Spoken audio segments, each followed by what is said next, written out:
안녕하세요. 한류 소식과 해외 반응을 소개하는 한류클래스TV입니다.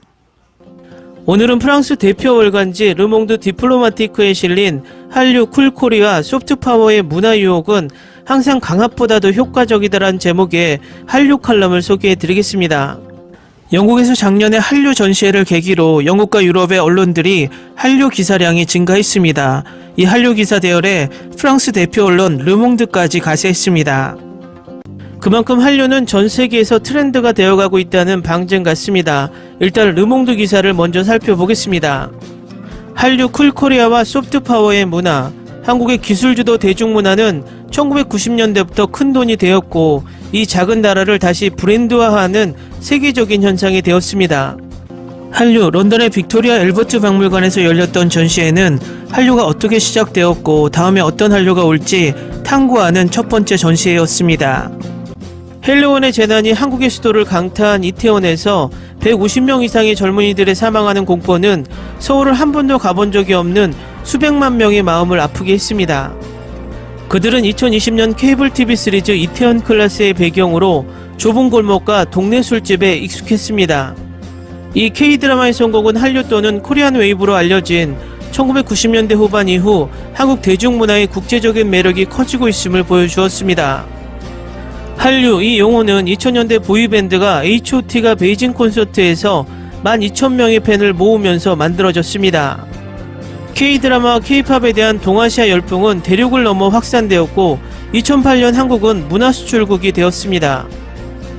오늘날 세계에서 가장 많이 팔리는 밴드인 방탄소년단은 한국 경제에 46억 5천만 달러의 가치가 있을 뿐만 아니라 멤버들은 UN 친선 대사입니다. 조 바이든 미국 대통령은 6월 백악관에서 보이밴드와 함께 중어범죄에 반대하는 손가락 하트 제스처를 하는 사진을 찍었습니다. 한류의 힘은 대중문화 제품의 수익성 높은 수출을 넘어 패셔니스타의 한복에서 식도락가의 김치까지 전반적인 한국문화 영향력의 성장으로 확장되었습니다. 해외 한국어 학습, 지난해 옥스퍼드 영어사전에서는 한국어 단어 26개가 추가되었으며 한국은 현재 국가의 문화적 매력을 측정하는 세계 소프트파워 지수에서 11위를 기록하고 있습니다.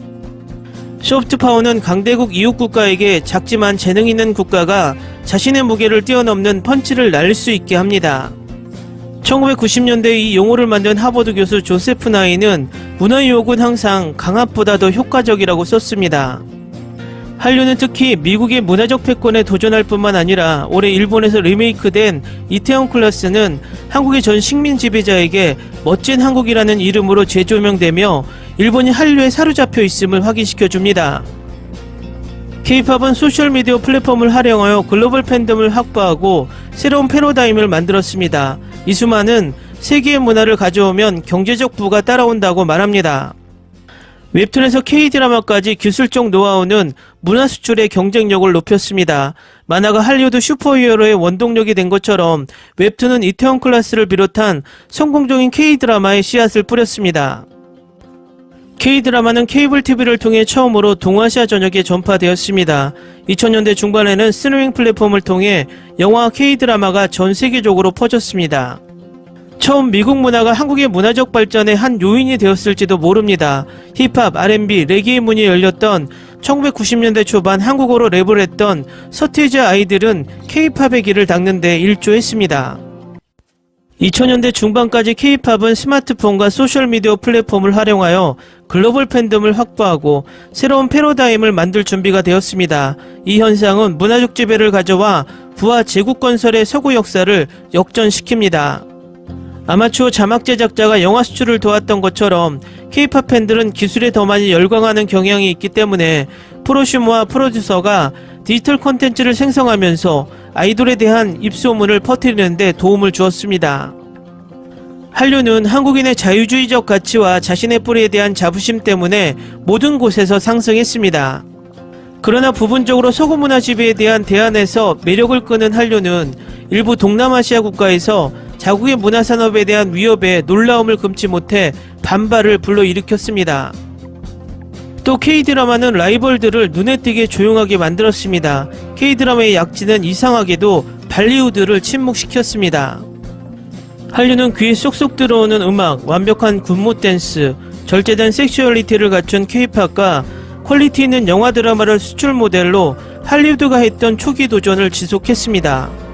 K문화의 다양성으로 인해 기생충과 오징어 게임과 같은 반자본주의적 비판을 하면서 국가가 모든 생산물을 통제한다는 일각의 주장을 더 약화시키고 있습니다. 문재인 대통령이 2017년 한류 글로벌 팬클럽 회원수를 1억 명으로 늘리겠다는 계획을 발표한 것도 약간 오싹합니다. 이는 2020년 이 목표를 넘어섰기 때문입니다. 그리고 젊은이들이 팬데믹으로 사회적 고립과 결합된 온라인과 씨름하면서 10년 전 싸이의 패러디 강남스타일은 현재 우리를 메타버스의 멋진 세계로 더 깊이 이끌면서 마치 순수의 시대처럼 볼 수 있게 만들었습니다. 하지만 훌륭한 카탈로그 SA와 달리 이 중요한 전시회는 한류 성공 스토리에 도취된 것처럼 진행되면서 임계거리를 잃어버린 것처럼 보이기도 합니다. 요즘은 BTS의 휴식이 있지만 블랙핑크가 전 세계를 여전히 지배하고 있고 뉴진스 등 K-팝의 새로운 강자가 떠오르고 있습니다. K-드라마는 오징어 게임 이후 지금 우리 학교는에 이어 얼마 전 이상한 변호사 우영우와 더 글로리, 무빙까지 엄청난 한류 파도가 멈추질 않고 있습니다.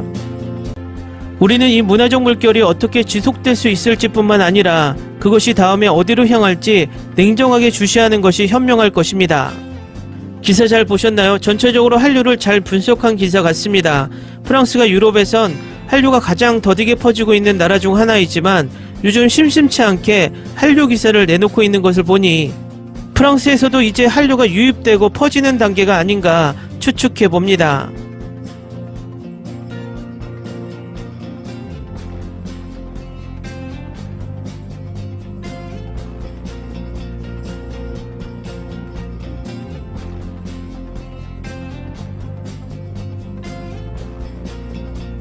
재밌게 잘 보셨나요? 여러분의 구독, 좋아요, 댓글, 알람 설정은 콘텐츠 제작에 큰 힘이 됩니다. 재밌게 보셨다면 꼭 부탁드립니다. 좋은 영상으로 보답해 드리겠습니다. 일교차가 심한 날씨에 모두들 감기 조심하시기 바랍니다.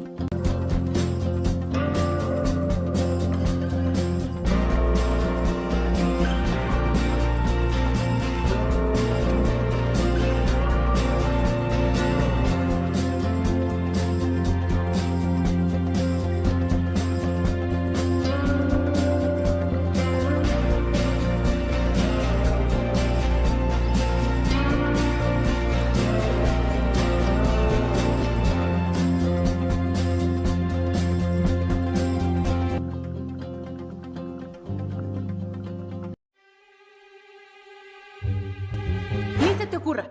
Olvida el ganso y los tomates. No hables de las ballenas. No es un acuario. No actúes como tonta. Que eras una genio. ¿Sí? No vayas a presumir, a la gente no le gusta eso. Y no digas cosas sin sentido. Y bueno, ¿terminamos? Hasta pronto. Abogada, tengo mucha curiosidad por conocerla.